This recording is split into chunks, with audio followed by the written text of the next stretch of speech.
Are you feeling like nobody really cares about your videos? Here's the hard truth. You're not giving your viewers any real value. But I'm here to show you how to fix that. So if you guys have been checking out my community, you've seen that I've made a post and said that I am not going to do the 30-day challenge that I had initially said that I was going to do. This is the butterflies rest print with the light blue tie-dye. All my tie-dye can be found on my website, iamtheglow.com.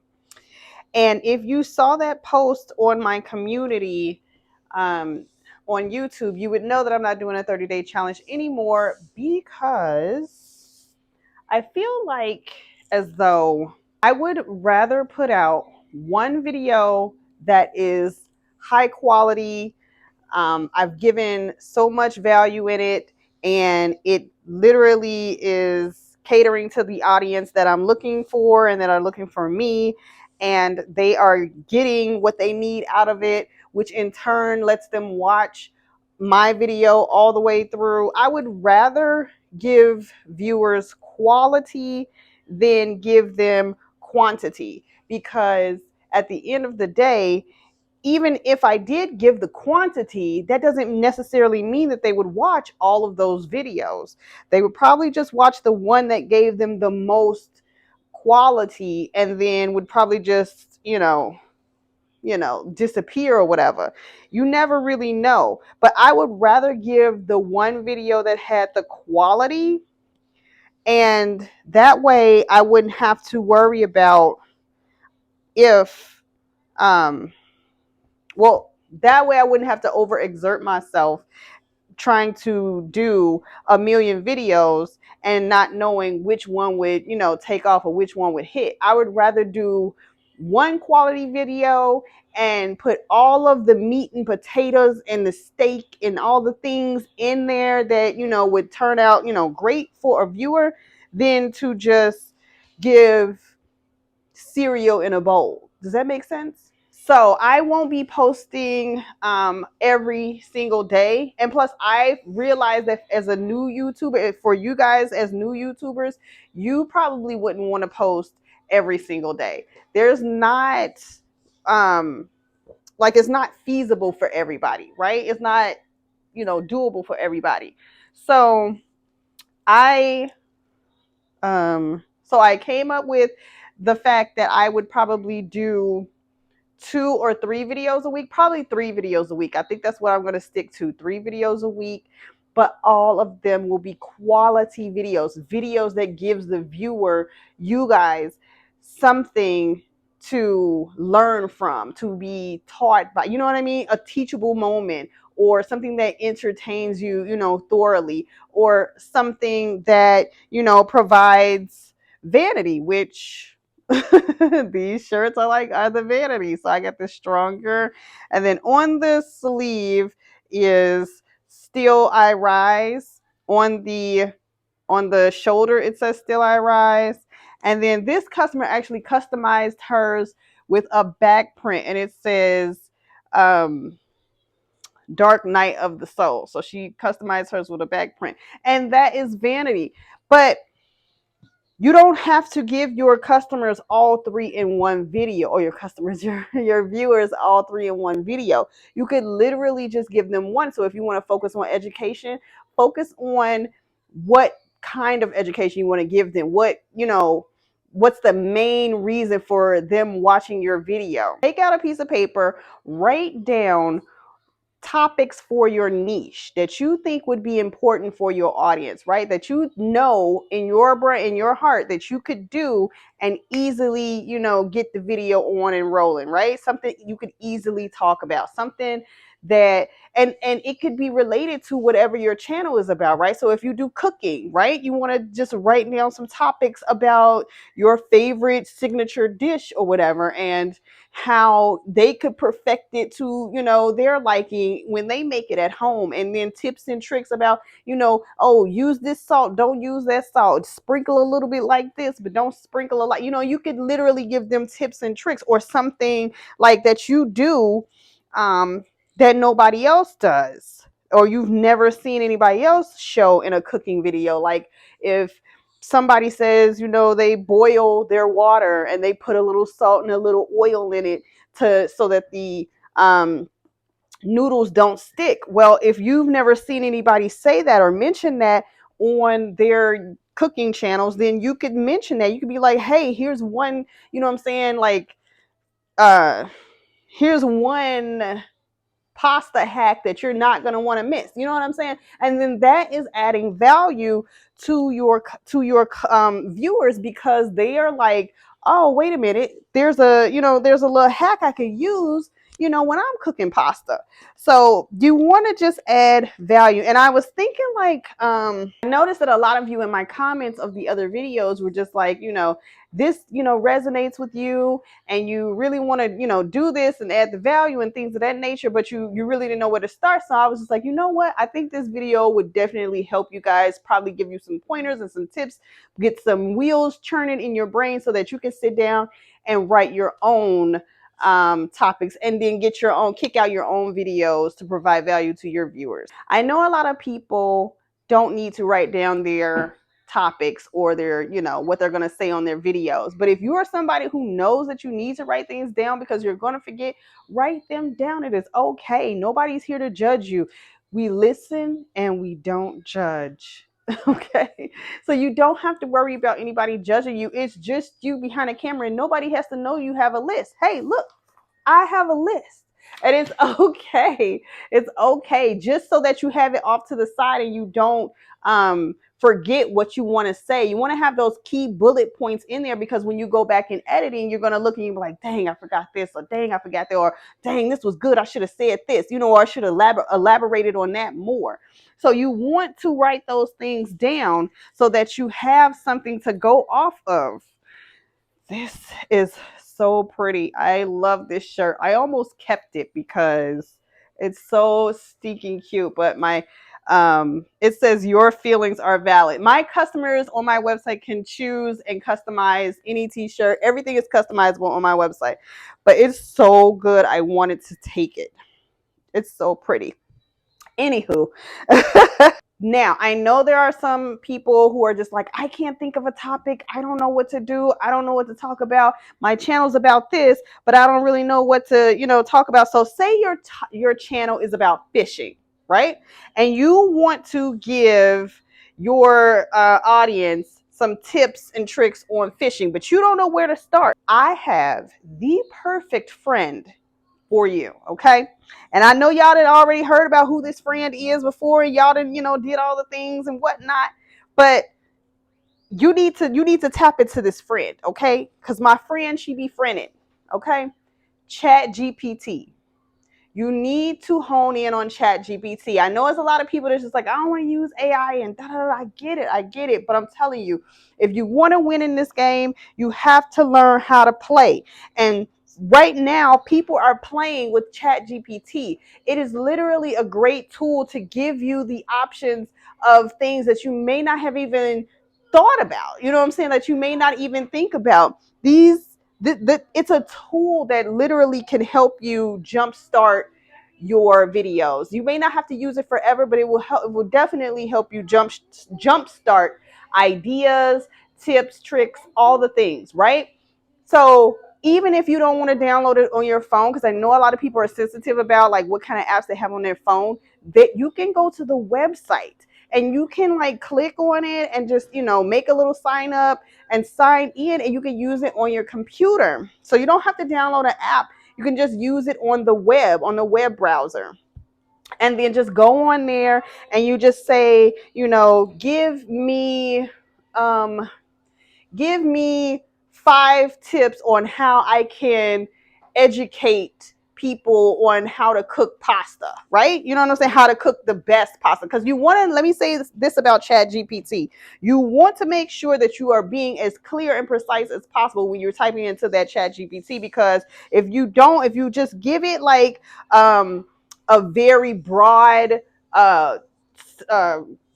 search, if you give it a very broad search, it's going to give you very broad answers. You know what I mean? So you want to make sure you narrow it down meticulously to the points that you want. So, give me 5 tips on how to cook the greatest Italian style red sauce pasta that will taste so good it make you, you know, jump for joy. Like you want to make sure that you put in all of the like little increment details in there. Just sit down and just think. Don't try to rush it or anything. Just sit down and think. And then once you got all those details in there, hit enter. You'll be amazed at what kinds of results come up. And if the first result comes up and you don't like it, hit revise.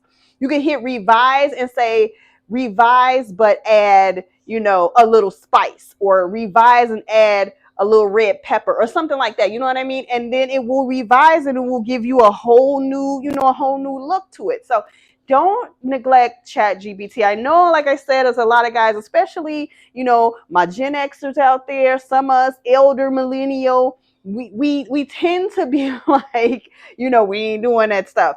But you want to lean more into technology, at least the ones that are going to help you excel to the places that you're trying to get to. Also, you want to make sure that you know who your audience is and what type of demographic you are speaking to, right? Because you don't want to, even though your content can be for everybody, it doesn't necessarily mean that you're targeting everybody, right? So you want to make sure that you are, if you're speaking to a certain demographic, that you are actually speaking to them. So if you're speaking to women between the ages of 20 and 35 who come home every night from work and they're looking for recipes to help make their dinner cooking easy, you know what I'm saying, throughout the week, then you can, you know, you make sure that you target that. And you also, if you're going to use ChatGPT, that you also put that demographic into ChatGPT, because ChatGPT will factor that in when it's giving you its responses. So you want to make sure that you factor that in as well. But also, when you are using, when you know what audience you're talking to, who your audience is, it's easy for you. Oh, I didn't even show y'all this.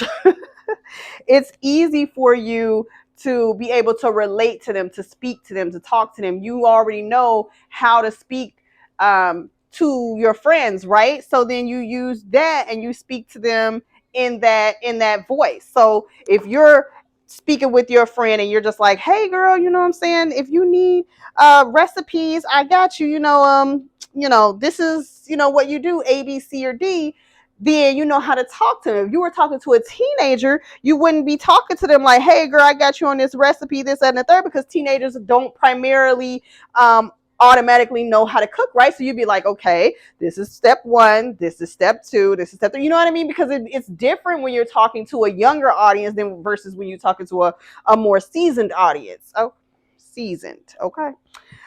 So so you want to make sure that you're talking to your audience and how you're talking to your audience, right? Because don't a lot of people tend to think that they have to speak to their audience, you know, like babies, and you really don't. And I'm not even going to lie. Like when I first started, I thought I had to speak to them like they were a baby, and I was just like, I don't know if people will get what I'm saying, but trust and believe your audience. They know exactly what you're saying. When you're reaching out to them, they know exactly what you're saying. So trust in knowing that, you know, they're going to find you, they're going to resonate with your information, but you got to put the information out there for them to get, right? So make sure you are doing that. Also, ChatGPT, I'm not sponsored, let me just say that, because I know I keep mentioning it, but it really, really does help.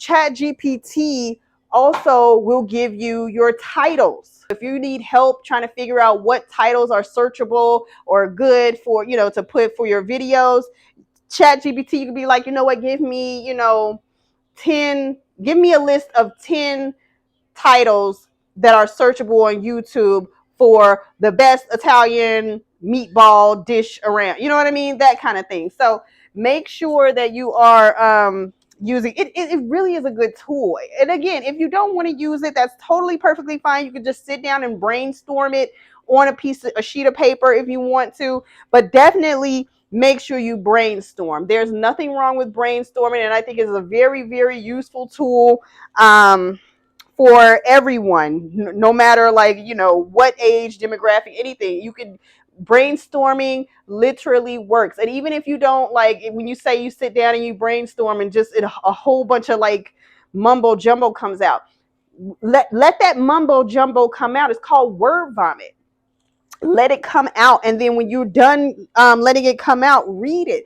Like, read it all over the place. It'll start to make sense. I know it sounds crazy, but I'm telling you, trust me and do it. I was a writer. I still am a writer, but I've used that method many times, and it has helped me get over so many writer's block humps. Definitely try it out. You guys are not going to be disappointed. Write it down. Write it down. It is definitely going to help you on this journey. So while you're writing this down, think about in what ways you can provide value to your audience. So if you're doing daycare, right? So if you're showing, all the joys of, being a daycare worker, right?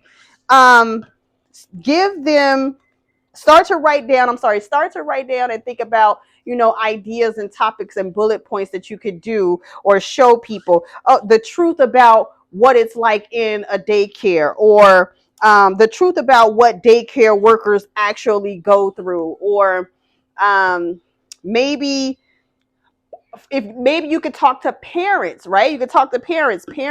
This is what really happens in, public daycares for, babies 6 months to 2 years or something like that. You know what I mean? Just write down what you think will be perfect to speak to your audience. You want whatever your topic is to speak to your audience. You want them to sit down and be like, these are things that I never thought about before. These are things that, I never heard somebody put it to perspective. If I had never came across this video, I would have never known XYZ.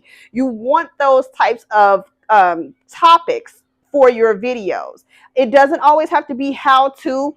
It doesn't always have to be, educational. It can also be entertaining, right? So this is what the babies do when the parents aren't around, and then the babies are, marching and doing all kinds of things. Like, you never know, right? So just like, these are just examples, okay? So it doesn't have to be that at all, but it could also be vanity. So you could be like, if you are someone who is thinking about starting a home daycare, this is what you could put up in your home daycare. See, I got these over here for when the children need to learn A, B, C, D's. I got this over here for when they need to learn X, Y, Z. So you want, that's considered vanity, but it's also educating, right? Because, you're telling them, okay, this, that, and the third, and maybe you'll have an Amazon link in your description bar for them to go and, check that out for themselves. So it's really it's more of a trade. You're giving something and they are giving you something in return. They are giving you the view, the like, the subscription, what I'm saying, the subscribe. They are giving you all of these things, right? And in return, you are providing them with the value of something that they probably didn't know before, or something that they got a laugh out of after a long, hard day at work or something like that, right? So it is imperative that you do videos and topics that will provide value to your customers. If your video is just like, hey, I'm going about my day and this is what I do when I wake up. And so I brushed my teeth and I ate my breakfast and I'm in the car and I'm going to work and I'm at the park for lunch and I'm going back to work. So you see how that kind of is just like, you know what I mean? Kind of robotic. People are like, okay, yeah, I see you going about your day, but do I really care? And I know you guys are gonna say, but it's the truth. People look at that stuff. Think about when you see smaller YouTubers doing lifestyle videos like that, right? Or day in the life videos. Do you want to stay and watch those videos? Ask yourself that question. If you don't, then that means that you should not be making those videos. So if the video had more value in it, though, so This is what I brush my teeth with in the Rising, because I brush my teeth with this because there are chemicals in these other commercial toothpaste, and I don't like that. So I brush my teeth with this, and this is what has helped me gain, the brightest smile in the last 6 months. If you like this, you can go ahead and try it. Leave me a comment, and I'll let you know where I got it from, or whatever the case may be. And then you go and get dressed, and you're like, I picked this out on Amazon, and they sent me the wrong thing, but the wrong color, but then I ended up liking this color anyway, or something like that. You know what I mean? You want to just make sure that you are providing value to your viewer, so to keep them wanting to watch and keep them wanting, to stay there to the end of the video. If it doesn't provide value, they're not going to stay. If it doesn't make dollars, it ain't gonna make no sense. Okay. And that's just the bottom line, because I'm seeing a lot of videos, and I'm not saying that I'm seeing any of yours. I'm just saying that I'm seeing a lot of videos where smaller YouTubers are, doing their day in the life, and they're walking their dogs, and they're doing all the things, and that's so great. But if you want to make YouTube a business, or if you want to get paid off of YouTube at the very least, you want to make videos that people care about, and people only care about videos that are going to provide them something: entertainment, education, or vanity. They have to feel like they are getting something by watching a 20-minute video. They have to feel like they're getting something by staying the entire video. Provide value, education, entertainment, vanity. I am going to preach that forever. My last tip is, when you're editing your videos and you're going through the motions, you're going through all the clips, right? You're taking stuff out, you're putting stuff in. Ask yourself, how will this provide value to my viewer? If you feel like at any point in the video it's not going to provide value to your video, yank that part out. If you feel like this entire video, after you've already edited it and did all the things or whatever, is not going to provide any kind of value to your viewer, scrap the video and re-record it. I know these are things that you don't want to hear. I know, babe. I know. I know you don't want to hear it. But if you feel like you want a YouTube page worth of quality, then it's a must. You have to scrap the video and start over again. And it's okay, because we've all done it. And it's only going to make you stronger and better as a creator. So don't think of it as a bad thing. Think of it as a good thing. Like I said before, practice, practice, practice. You want to make sure that you are giving quality over quantity.